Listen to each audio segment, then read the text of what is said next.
Silencio, parte 2. Y eso es lo que recuerdo, concluyó Valemar. Se estremeció cuando el tañido hueco de las campanas funerarias resonó en algún punto fuera de la vista. Atisbó un servidor mortuorio acechando desde la avenida con un cadáver amortajado asido a su torso inhumano. No había forma de saber a dónde los llevaban o por qué. «Los están preparando para el sepelio», indicó Marricus, como si le hubiera leído el pensamiento. «Es una tradición. Dejan a los muertos solos durante un tiempo y después se los llevan abajo donde son extraídos y preparados para el entierro». «¿Extraídos?», preguntó Valemar. Le seguía doliendo la cabeza. Era como si una grieta le recorriera el cráneo de arriba abajo, dejando entrar la luz y el calor. Notaba como si se le estuviera cociendo el cerebro, y le resultaba difícil pensar mucho más tiempo en la misma cosa. «Extracción de órganos, desollamiento, talla de marfil sacramental». «Más tradiciones», añadió Valemar. «Sí, detesto este lugar», dijo Vendersen. «¿Por qué nos vigilan?». Como un gesto de la barbilla, señaló a una pareja de servidores distantes que permanecían inmóviles entre las tumbas.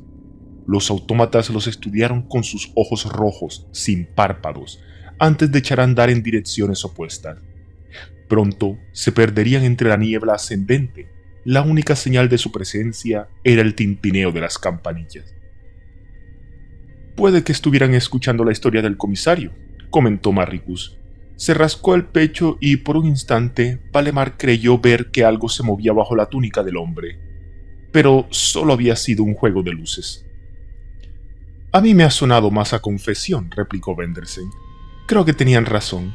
Estás loco. Solo a un loco se le ocurriría semejante historia».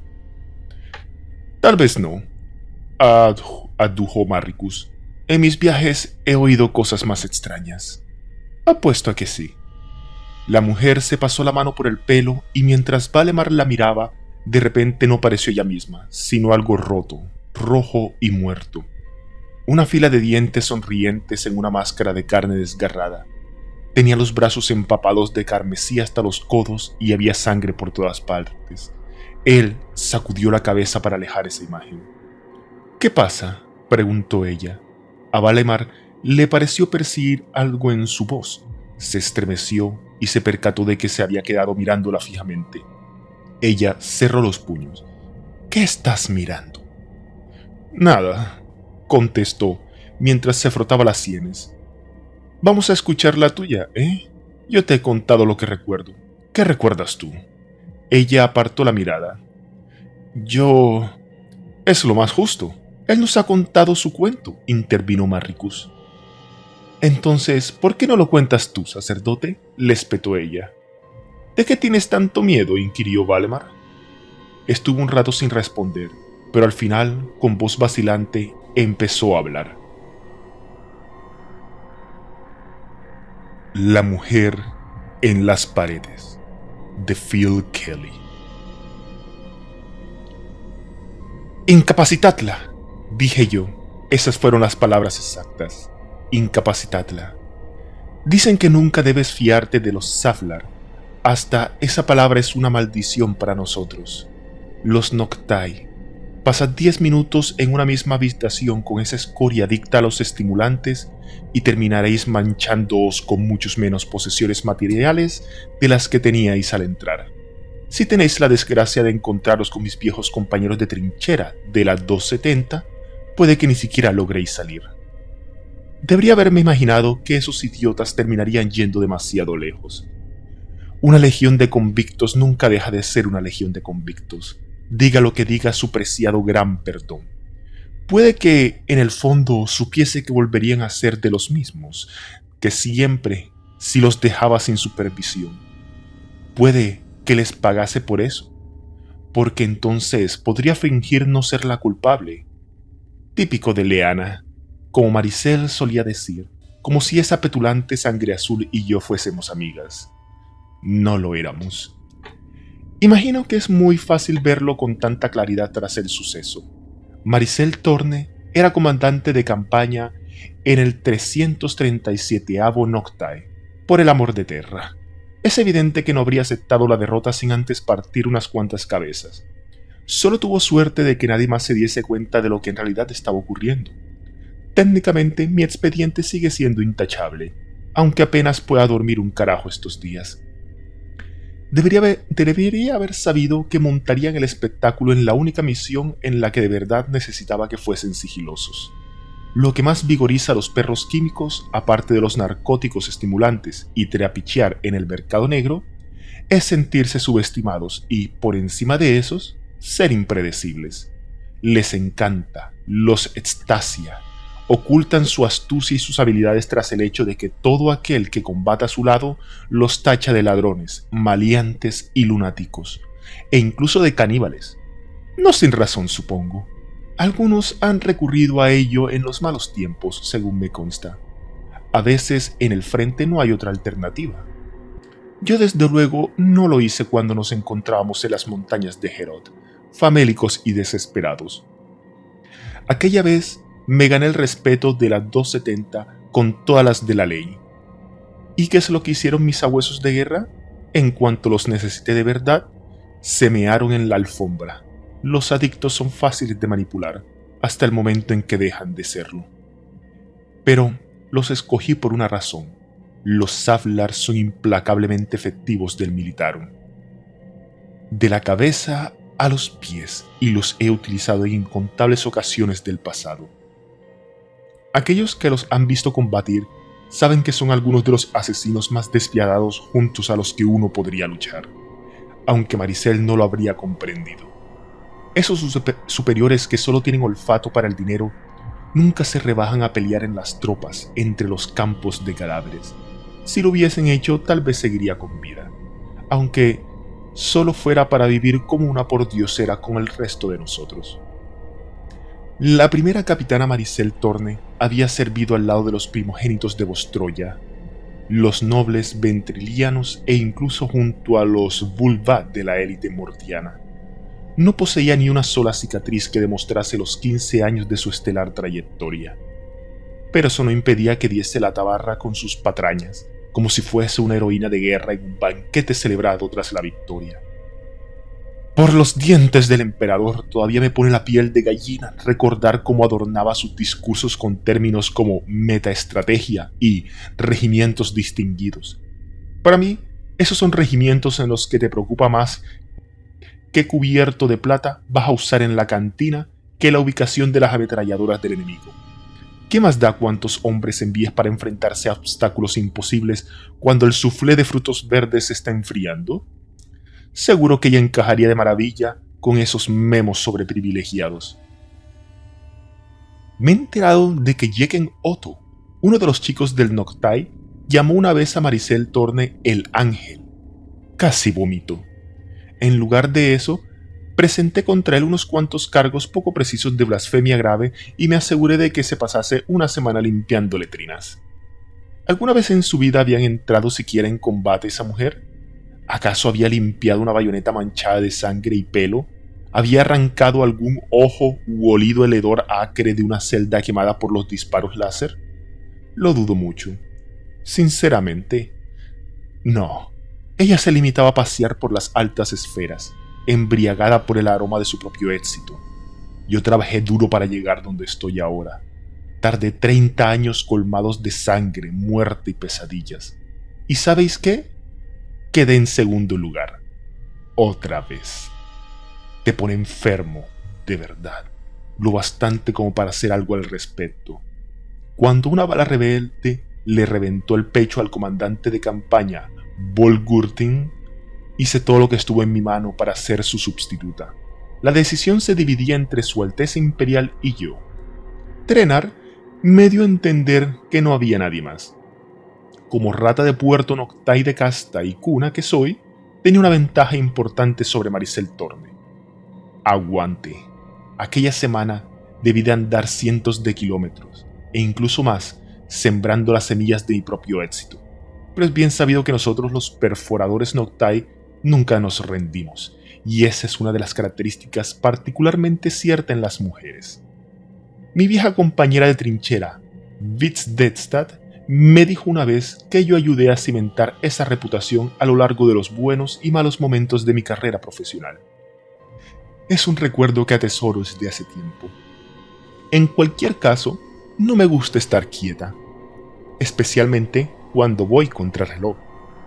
Así que pedí favores. Fui por todas y orquesté 3 grandes ofensivas. Mientras tanto, conseguí que mis broncos compañeros de la 270 difundiesen todos y cada uno de los trapos sucios de Maricel, aunque fuesen verdades a medias o invenciones totales. Y esa misma semana, ella se apoderó del palacio del gobernador planetario solo mediante palabras. Nada de disparos, ni uso de recursos, 0 vidas perdidas.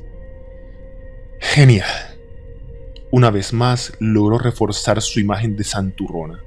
Pero ¿quién dice que los agentes del archienemigo no volverán a engatusar a esos bobos sumisos para que regresen a su redil? Aunque Vulvat no lo veía de ese modo, el oportunismo es un arma, como él mismo nos recuerda en cada ocasión que se le presenta. Es un mantra que su propio comandante le inculcó, un déspota malnacido al que llamamos el carnicero de Noctai, por enviar a 3 millones de los nuestros a la picadora de carne en un viaje sin retorno. Muy oportuno, sin duda. Creo que hasta la fecha, Vulvat ha enviado a su muerte a la mitad. Ese viejo cretino mordiano se piensa que es el nuevo Macarius. Vulvat ha escogido a Maricel para que recoja el testigo cuando él sufra por fin ese ataque al corazón fulminante. Y los sacerdotes del regimiento tampoco le pondrán ninguna pega a eso. Durante los oficios, ella siempre está en primera fila. Vulvat y sus amiguitos adoradores del emperador se hinchieron de orgullo cuando Su Alteza abrió por encantamiento las puertas del lugar en menos de un día, algo que, una vez más, justificó su fascinación mal disimulada. Se me revuelven las tripas con solo pensarlo. En el interrogatorio, declaró que su acicate para realizar aquella acción fue el hecho de que nosotros hubiésemos pasado toda una semana intentando hacer añico aquellas puertas por la fuerza bruta en vano. Por el trono, dijo eso de verdad. Esas palabras pretenciosas y condenatorias me persiguen desde entonces, y con nosotros se refería a Leana, por supuesto. Vi perfectamente cómo me miró de reojo, y no fui la única. Transcurrido un mes desde su milagrosa victoria, con la vista al frente y erguida bajo la estatua del emperador ascendente de la ciudad de Ongtem, fue nombrada comandante de campaña de primera clase. Como capitana, aunque de segunda clase, estuve en primera fila durante toda la ceremonia. Tuve que permanecer firme durante 3 horas con el uniforme completo, mientras el sudor me chorreaba por la espalda y los zapatos de vestir me apretaban los pies como si fuesen instrumentos de tortura. Al final, hasta tuve que hacerle un saludo. Casi me ahogo cuando llegó el momento de recitar los juramentos. Fue entonces cuando tomé la decisión en ese mismo momento y lugar de que Maricel Torne tenía que sucumbir. Santo trono, cuánto he soportado desde entonces. A día de hoy sigo viendo aquella silueta, descompuesta y pérfida, en medio de la noche. Aún oigo esos golpeteos seguidos por los malditos arañazos, como si unas uñas recorriesen de arriba abajo un tablón de madera flotante astillado. Dicen que son alucinaciones auditivas post-disformidad, pero yo no estoy tan segura. Parece algo mucho más real. No piensa dejarme en paz. Tengo que decírselo a alguien, o lo más probable es que nunca vuelva a poder dormir. A las 10 horas del desgraciado accidente Maricel, con los de la 270, me llamaron para comparecer ante Vulvat en el palacio del Marinister. Se trata de un edificio alto, coronado por una torre y con vistas imponentes al mar. Lo habíamos estado utilizando como cuartel general desde la primera semana de la campaña, y, pese a los considerables esfuerzos de los rebeldes, seguía alzándose con orgullo. El coronel de primera clase Leonid Vostok Vulvat, el alto patriarca del grupo militar TEM, era un bruto de cabeza resplandeciente, embutido en una túnica con botonadura doble. La mecha de su temperamento era muy corta. Pero entre los oficiales no había nadie que no considerase a aquel tirano pelón algo así como una figura paterna. Una que te inculcaba la disciplina moliéndote a palos, pero a la que a pesar de ello, bajo todo ese odio y miedo, deseabas impresionar. Esperaba con ganas reunirme con él tras recorrer aquellos largos pasillos, tantas como de ir a despiojarme a los cubículos purgatorios. Un golpe seco en la puerta, una respiración profunda y entré en su despacho. ¿Sabes algo, Vendersen?, preguntó con gran impaciencia antes siquiera de que hubiese cerrado la pesada puerta recubierta de hierro. Era como si me estuviese ladrando un perro guardián, por lo que tuve que reprimir una mueca de asco. Cerré la puerta con cuidado y solté el aire poco a poco para recomponerme. El olor a caoba encerada y diversos abrillantadores era muy fuerte. Un toque de fibras podridas abrió paso, probablemente procedente de la alfombra de Tallan raída de Vulvat, la cual se negaba a tirar por testarudez o sentimentalismo. Nada importante, alto patriarca, contesté, con la mirada al frente y mostrándome atenta. Nada importante, utilizó un tono cargado de desprecio, tan imprecisa como siempre, tan esquiva como siempre. ¿Los Noctais siempre respondéis con evasivas? No estaba presente, señor. Con mucho gusto puedo proporcionar información de segunda mano. No simpatizo abiertamente con los soldados rasos. Siempre has dicho que era una práctica poco recomendable. ¿Y dónde estabas entonces? En la planta de recreo, señor. Jugando al hexagramón con Wittgenstein, probando una estrategia nueva para cuando los dos tengamos tiempo suficiente para echar una partida. Al oír aquello, soltó un bufido de mofa. Sabe el emperador que necesitas practicar. La capitana Densdat y yo estuvimos jugando desde la tarde hasta poco después de la medianoche. No me encontraba cerca de las dependencias de la comandante Thorne en el momento del incidente. No tenías por qué estarlo. Este incidente tiene toda la pinta de haber sido llevado a cabo por terceros. Y fue un asesinato con todas las letras, como bien sabes. Una pérdida trágica, sin duda. Comenté, sin apartar la vista del frente. Mirarle a los ojos en el estado de ánimo en el que se encontraba no era buena idea. Los primeros que llegaron a la escena indicaron que el ambiente olía a efluvios narcóticos, estimulantes de los perros químicos, según ha evaluado Trenar, y él no es un hombre que se suele equivocar. Eso era cierto, sí. El ayudante de Vulvat, más cabal Trenar, era tremendamente competente, un observador de gran agudeza, y de los pocos miembros del grupo militar del que todavía sentía cierto temor. Solía sentir una extraña mezcla de odio y respeto cada vez que me hallaba cerca de él. ¿No serviste con los Zaflar en Taupentier, segunda capitana? Una breve temporada, repuse. Pero también he servido en otros 9 regimientos, y la cifra sigue aumentando. Mis manos están limpias, alto patriarca. Si no me crees, envía a Trenar para que compruebe mis movimientos. Eso haré cuando regrese. Y cuando descubra al responsable, le propinaré tal paliza que no quedará ni rastro de su existencia. No me cabía la menor duda de que lo decía en serio. Los castigos corporales eran un vicio para Vulvat. Realizaban muchos y muy a menudo, como buen mordiano tradicional de nacimiento. Él no esperaba que el comisariado repartiese disciplina. No era un Minmundi de 3 al cuarto. El viejo coronel Vulvat siempre tenía preparado su bastón de mando con núcleo de hierro para romper nudillos y partir cráneos de vez en cuando para no perder la práctica. ¿Qué ha pasado exactamente, señor?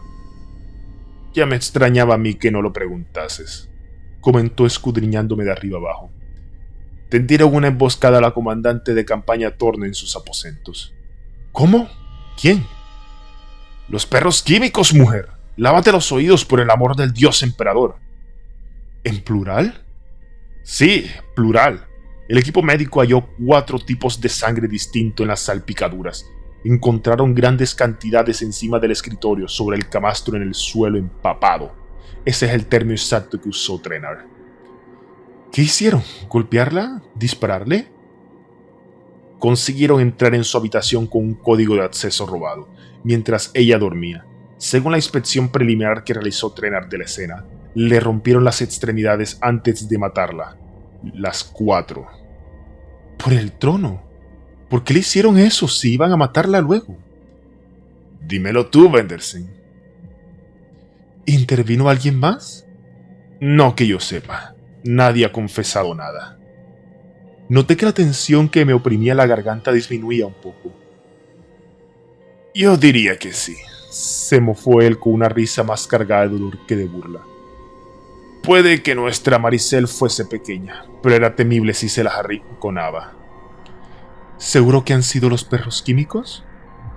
Estimulantes de combate, insistió con las manos completamente abiertas, como si eso eliminara cualquier duda y mirándome como si fuese una sopenca. ¿Quién más los usa dentro del grupo militar? Bueno, unos pocos atonianos es lo único que pensé, y también algunos prefectos indiganos. La celada permite ocultar esas cosas con gran facilidad. No me digas. Y los capuchas rojas de miasma, señor. Tengo entendido que cuentan con gran cantidad de consumidores y el olor de los estimulantes es fácil de disimular entre los vapores. Torne tenía tantos detractores que el culpable podría proceder de media decena de regimientos. Pareces muy versada en química, segunda capitana. Soy experta en todo lo relacionado con el Astra Militarum, señor, tanto de las altas esferas como de las más bajas, por eso me tienes cerca.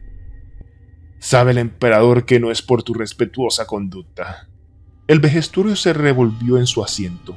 Un trono de respaldo alto, hecho de metal ventriliano e inestimable roble de fuego de Catachán, y tapizado en cuero rojo oscuro que rechinó cuando cambió de postura. Algún día me sentaré en esa silla, cueste lo que me cueste, y ninguna postura me parecerá incómoda en lo más mínimo. Eso me prometí hace ya mucho tiempo. Entonces, si una de las sangres encontradas es la de Torne, significa que al menos fueron 3 los asaltantes, declaré. Trenar cree que fueron 6, suspiró Bulban. Pobrecilla, no se lo merecía. Por un momento me pareció que se encogía, con sus anchos hombros encorvados y aquellas facciones rubicundas coloradas por el alcohol y arrugadas por la consternación. Le hacían parecer viejo y abatido. Alargó una mano para coger una licorera de cristal mordiano y se sirvió una copa del líquido almirado antes de bebérselo de un trago. Odio pensar en ello. Debió de pelear como un gato montés para mantenerlos alejados de ella, pero no fue suficiente. Es un pensamiento horrible, afirmé yo. Dicen que jugando a Let's el Sagramon aprendes a poner una buena cara de muerto. Cometí el error de ganar al alto patriarca una vez, en mis primeros años. Todavía recuerdo su rostro enrojeciéndose. Aquella noche eché a perder 3 años de arduo trabajo, lo juro. Desde entonces permito que Bulbat gane tan a menudo que he terminado convenciéndolo de que aquella vez fue un golpe de suerte, y de que se le da muchísimo mejor navegar por el laberinto del mentiroso que a mí. No parece darse cuenta de que yo llevo muchos años jugando un juego completamente distinto. ¿Necesitas que me una a la investigación? ¿Puedo llevar a cabo alguna pesquisa con discreción? No, soltó Bulbar, que alargó la palabra para asegurarse de que captaba el mensaje alto y claro. Tú ni te acerques. De hecho, dadas las circunstancias, eres la principal sospechosa. Como encuentre la más mínima prueba que te involucre, nunca llegarás a ser comisaria.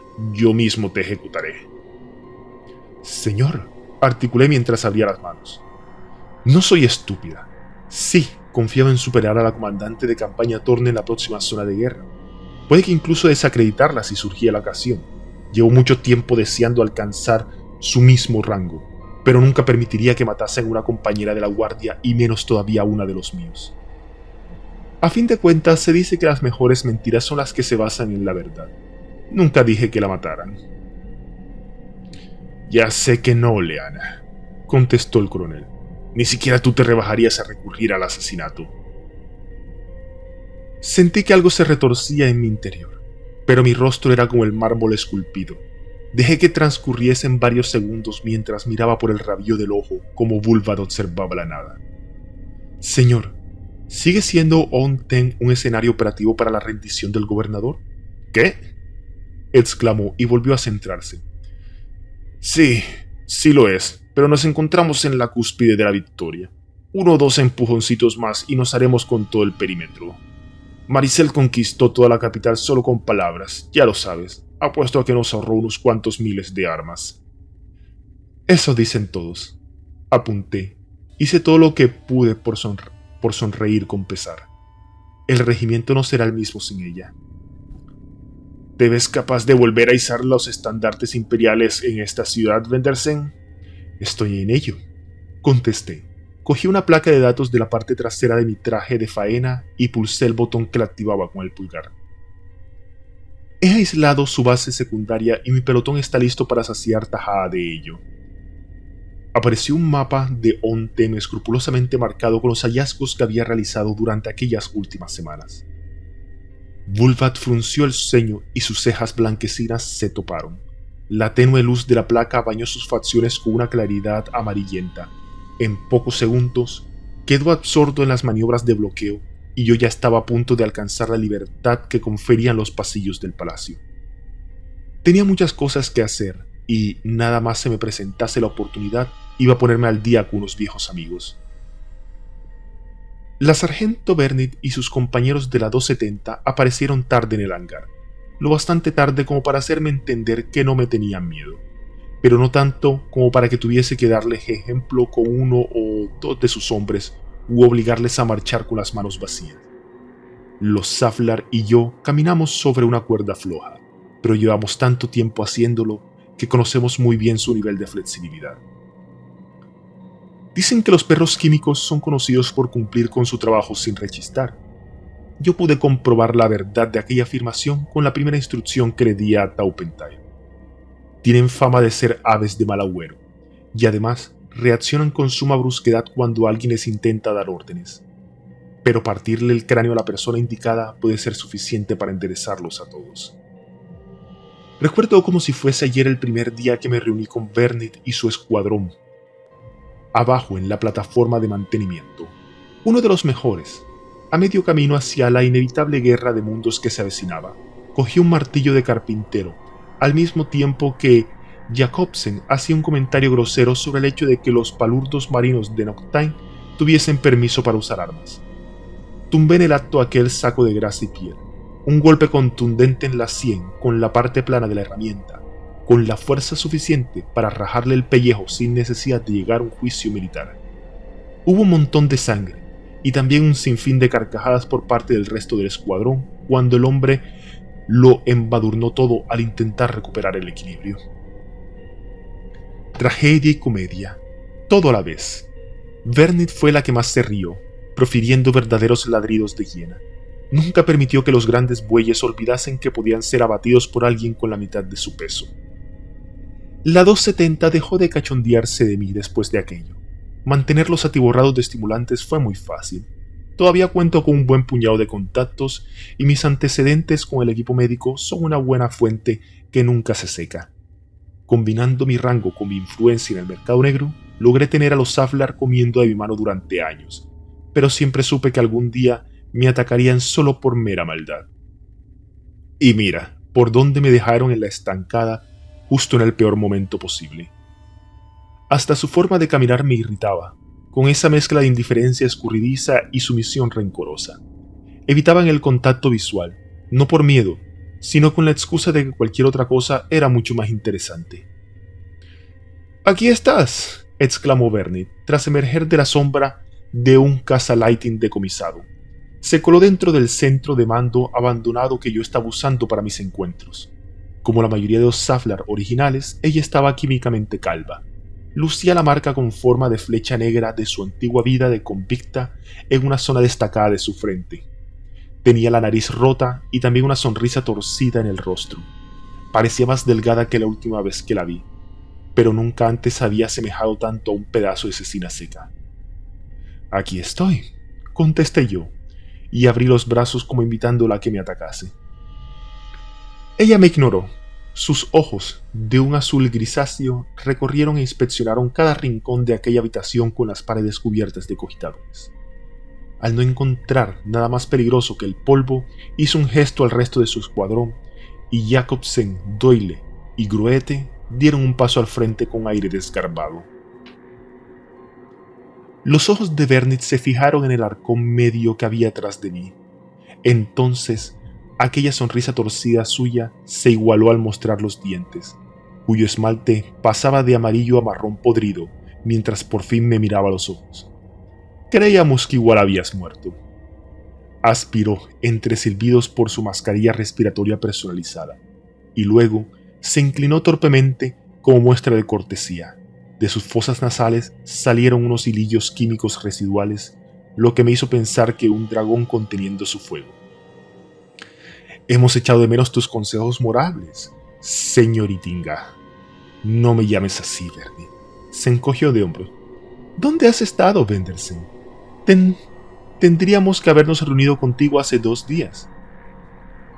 Pasando inadvertida, respondí. Son tiempos difíciles.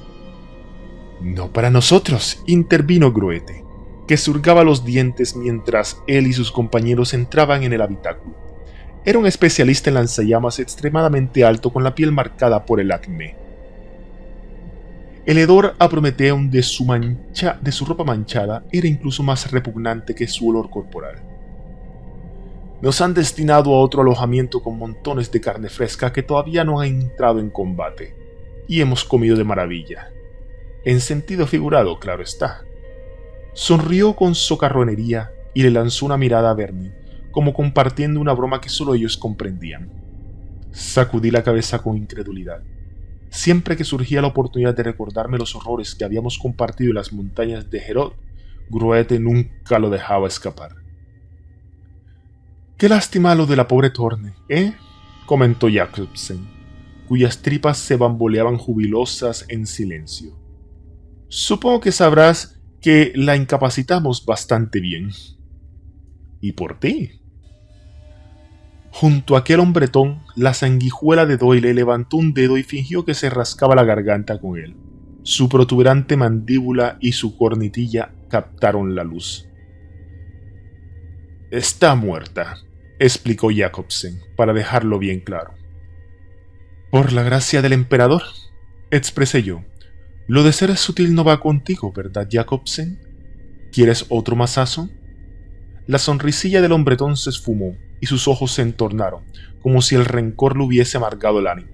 Noté una sonrisa taciturna surgiendo con cautela sobre mi rostro y la dejé allí. Jacobsen se llevó una de sus gruesas manos a un lateral de la cabeza y se rascó la cicatriz de la sien distraídamente, sopesando qué decir a continuación. «No nos has citado aquí para andarnos con sutilezas, señoritinga», repuso Bernit. Lancé un suspiro.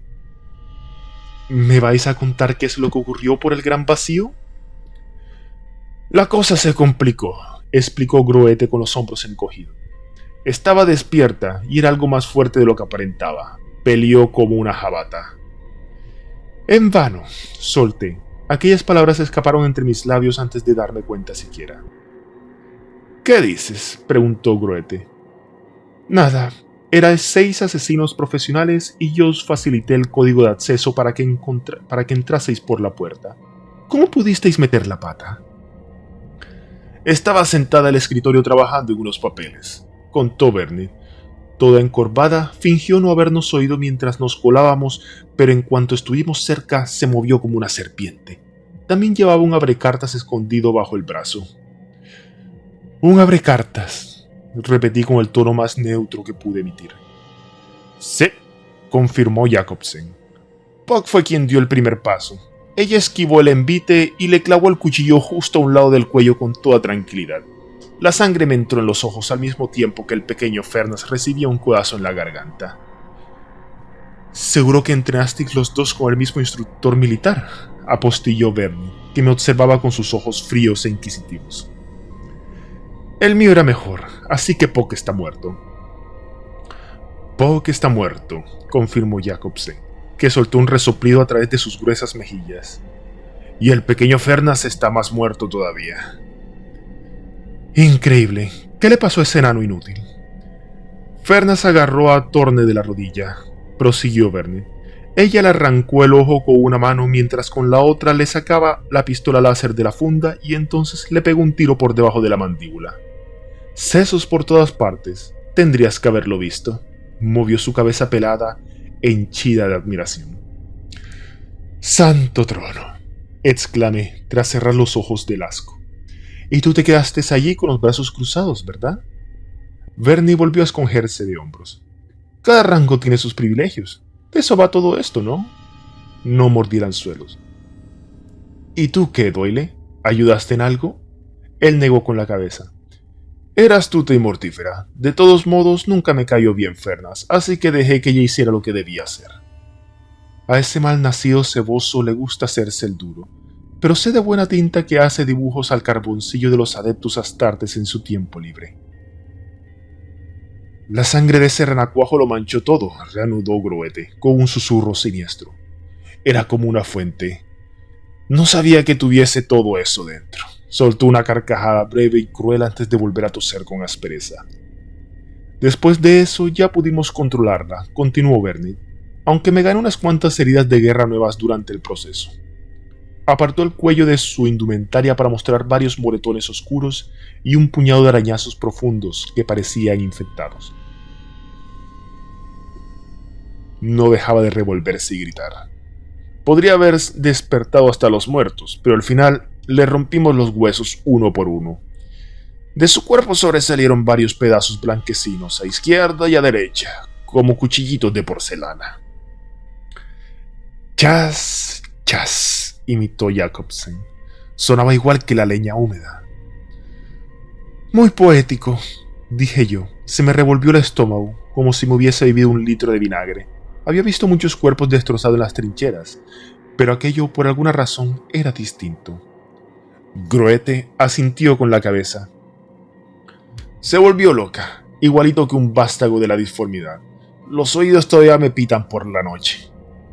Yo dibujé una mueca de dolor. Os dije que la amordazarais primero. No conseguimos ponerle la mordaza con tanta sangre, justificó Bernie.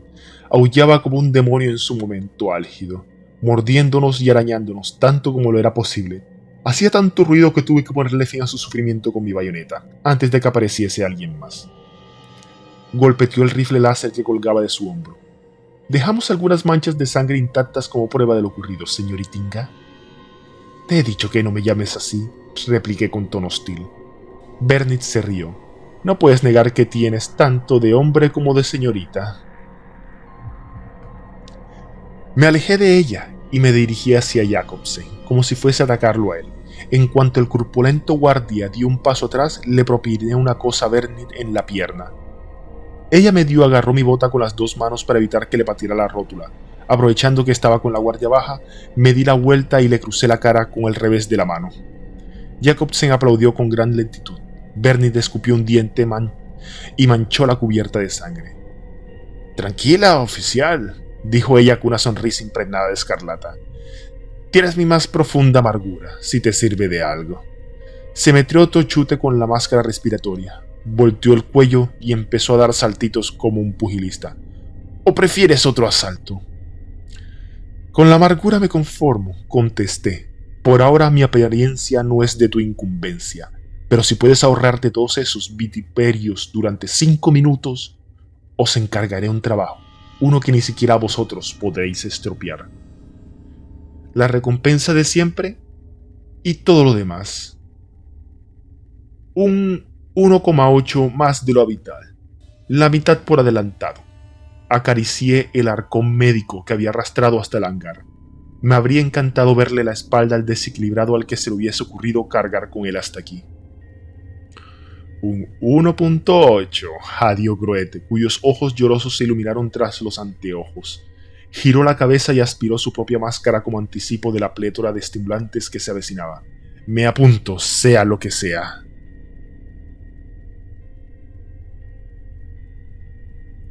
Yo también, contestó Doyle, que se acercó para ponerse junto a Groete. ¿Qué hay que hacer?, quiso saber Bernie. ¿Desaparecer?, declaré. Ocultaros. No hagáis nada por nadie hasta que yo acuda a vosotros. ¿Eso es todo?, dijo Groete. Eso es todo. Por 1,8 creo que podremos hacerlo, intervino Bernie. Con ese pico y los estimulantes del último trabajo tendremos suficiente para evitar que hasta Groete se meta en líos. Más os vale, ya me arriesgo demasiado reuniéndome con vosotros. No te han seguido, Confía en nosotras, tenemos a las ratas de nuestro lado. No lo pongo en duda. Gente corriente con intereses corrientes, manifestó Groete, probando esa chispa campechana que tan útil era para los Sattler. Así es como se consigue hacer bien el trabajo, ¿sabes? Ya, solté yo. Noté que mis labios se fruncían displicentemente. Vosotros marchaos de aquí y no deis señales de vida hasta que nos retiremos. Si necesitáis enviar alguna misiva, mandad a una de vuestras ratas de cocina. Os buscaré cuando las cosas se calmen. He entendido, aceptó Bernie. ¿Y qué harás tú mientras tanto, señoritinga? Conquistar la ciudad, respondí. Ahora, largaos de aquí. Lo siguiente que supe de la 270 fue a través de Enoch Whiteman, la rata cocinera de nuestro equipo militar. Ese ladronzuelo con cara de Memo y yo habíamos tenido nuestras diferencias, pero es un contacto útil, y por el precio razonable te sirve algo más que esa basofia proteínica asquerosa. Las cosas habían calmado bastante tras las líneas. La versión oficial de la muerte de Maricel decía que había sido asesinada por rebeldes del ala dura que querían castigarla por aguarles la fiesta. Una historia bastante aceptable, así que la difundí yo misma a través de la red de agentes informativos de Enoch. Me había asegurado de que quedase patente lo disgustada que aparentaba estar durante la ceremonia fúnebre. No fue muy difícil. Teniendo en cuenta que tenía la sensación de que alguien me estuviese observando todo el tiempo, lo atribuía a la falta de sueño. Casi todo el mundo se había tragado la falsa historia de su muerte. Convertirse una misma en blanco conocido en una guerra con rebeldes es como pedir que te maten. Otro buen soldado que muere de un modo horrible. Bienvenido a la Guardia Imperial. El Imperio engendra mártires igual que una claca engendra alimañas. Y los que salen de maravilla en un cartel son los mejores de todos. Tras la muerte de Maricel aumentaron los reclutamientos, y aparte de Vulvat y su sabueso Trenard, nadie prestó demasiada atención a las razones y los motivos. Yo sabía que el viejo tirano no había averiguado nada simplemente porque todavía no me había hecho papilla. Ong Tem regresando poco a poco y con mucho esfuerzo al redil de las leyes imperiales. Nos costó una gran cantidad de hombres y mujeres buenos, pero lo hice posible, colonia por colonia. Desarrollé planes dentro de los mismos planes y en general salieron bien. Reorienté algunas órdenes de Maricel lo mejor que pude, ideando movimiento en tenaza e incluso representando batallas ficticias para sacar a los efectivos rebeldes de su escondrijo. Cuando las victorias comenzaron a acumularse, me otorgaron el rango de comandante de campaña suplente y obtuve el control sobre todos los ejércitos Noctai de Ionte, cortesía del conocido oportunismo de Vulvat. Sin duda alguna, cuando Tenar quiso saber la razón que se escondía tras mi repentina racha de victorias en mi ceremonia de investidura, le dije que lo había logrado tanto por la primera capitana Torne como por todos los demás, a lo que él me respondió con una mirada extraña. Quería que la gente me considerase la afligida heroína que no agachaba la cabeza, aunque solo fuese para crear cierta distancia entre mi persona y cualquier acusación de asesinato. Pero había otra buena razón tras ello. Distracción.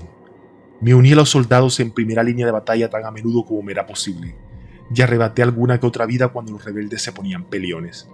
No obstante, ni siquiera la sangre de herejes conseguía eliminar lo que fuera que sintiese por Maricel. Tenía una marca en el alma, y cuando no dejaba de darle vueltas al asunto en medio de la noche, parecía que nunca fuese a desaparecer.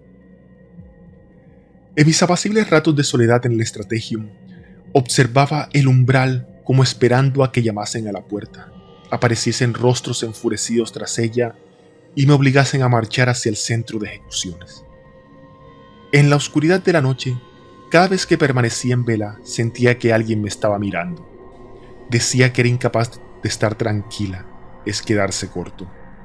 Una noche regresé a mis aposentos y me encontré un cervocráneo flotando, sujetando una citación de Vulvat con sus dientes esmaltados. El corazón me estalló en el pecho, así lo sentí yo. Me preparé para lo peor y me encaminé hacia el palacio del Marinister para afrontar la tormenta. En la oficina de Vulvat había una cola de oficiales esperando fuera. Yo esperé mi turno, como debía ser, aliviada al ver que éramos tantos allí. Por ahora había escapado a la soga del ahorcado, o a la muerte por azotes, que era la elección más probable. Cuando me llamaron, aquel tirano medio calvo me entregó mis órdenes de retirada y me despachó con un gesto de la mano, como si fuésemos tan importante para él como un mosquito de astillero. Empecé a realizar los preparativos para sacar a mis tropas de allí, un proceso tan laborioso que, si os soy sincera, encuentro mucho más complejo que la guerra en sí. Por el trono, anda si era entrevesado. Una vez me facilitaron los detalles finales de la extracción y subí a bordo del Consejo Divino 2 días más tarde. Al fin, pudo respirar por primera vez en meses. Poco a poco y con cautela comencé a pensar que todo aquel asunto ya había terminado, y en cierto modo, así fue.